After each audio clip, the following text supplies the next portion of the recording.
Hi, my name is Anya, and this video we will take a look at high engagement practice of active learning.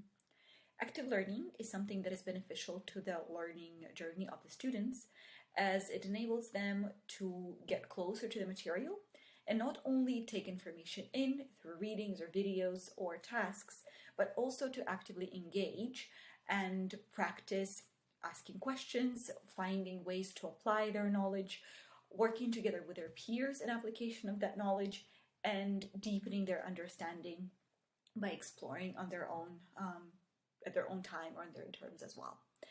Some ways in which we can promote active learning using the Aula space is we could use activities in the community feed, or we could use prompts in the materials section as well, and we can put students into groups in order to work together.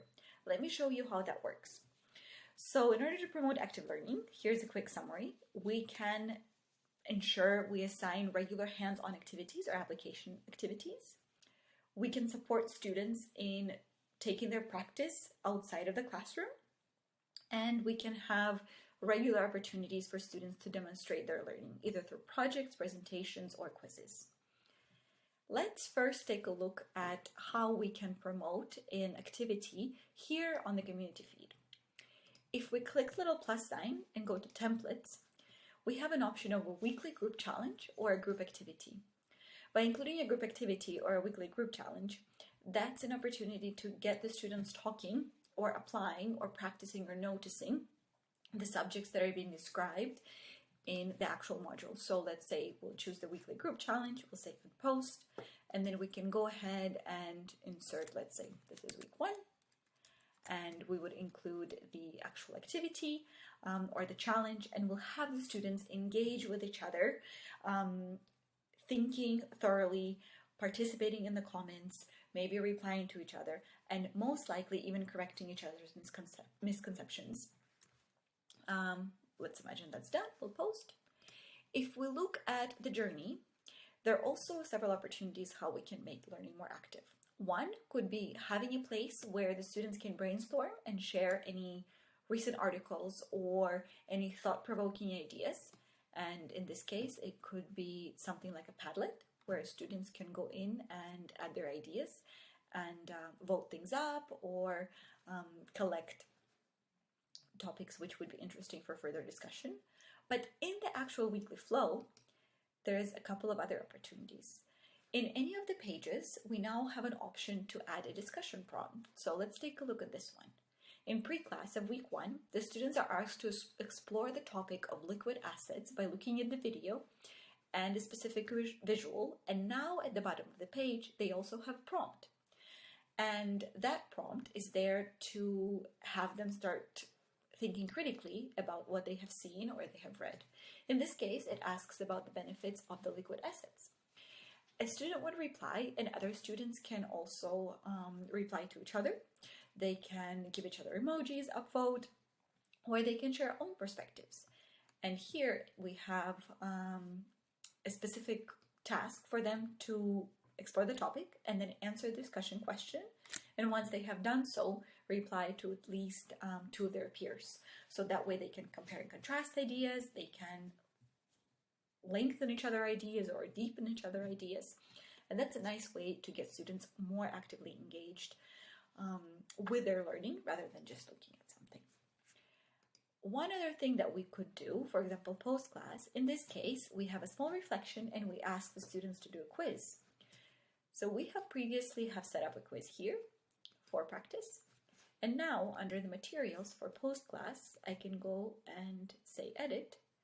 And just under here, click a plus, assignments, assignment, and choose one of those quizzes that we have set up.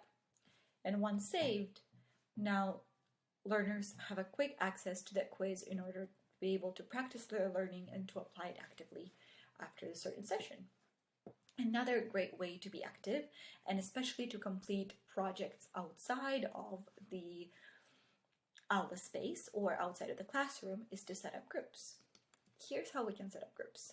Once we have our participants who are students, we're going to go ahead and say groups and add a new set, and this is called student groups.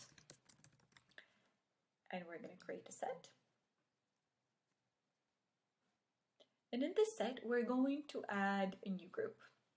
Or we can auto-generate groups, or we can upload them with a CSV file. In this case, I will auto-generate. I know that I would like to have 2 people per group, so everybody has a study buddy. And those are the 2 pairs, those are the pairs that will be working together. So I know that I want 2 students per group, which gives me about 3 groups in this case, because I have a small class of 6, and once groups are created, they're all set. Another thing that we can do, if we would like to make sure that the groups actually have a chat, we would go ahead and in the previous step, click Create Group Conversation. And now, this specific group, or if preset for all groups, they will have a chat to go in and discuss any group assignments or be able to ask their study buddy question at any time that's needed. So for the students now here on the right, those groups will exist. Another really nice way of getting the students active is actually planning your module in a way that it feels like a project, or in a way that each week builds upon the previous week and takes the learners through a story.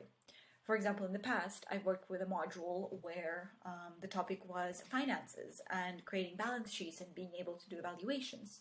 So what the module leader has decided to do is they have introduced the students to the module by saying that in imaginary scenario, they're all going to be financial consultants to a company, and they made up a company name, gave it a little logo, and that introduced them to the story. And then every week there was a development of that story. So in the first week, they were to work on a balance sheet for that company. And they were given data, and they had a project, and then they presented. On the second week, there was a plot twist.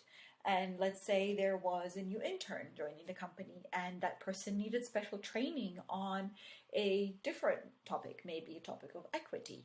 And then everybody prepared certain summary documents to share that. And that story became a red thread week to week. So being able to have students fully immersed in the experience is another great way to ensure that their learning is active. And that is it for me for now. I hope that was helpful, and you'll see the other high engagement practices in the other videos from my beautiful colleagues. Thank you very much. Take care.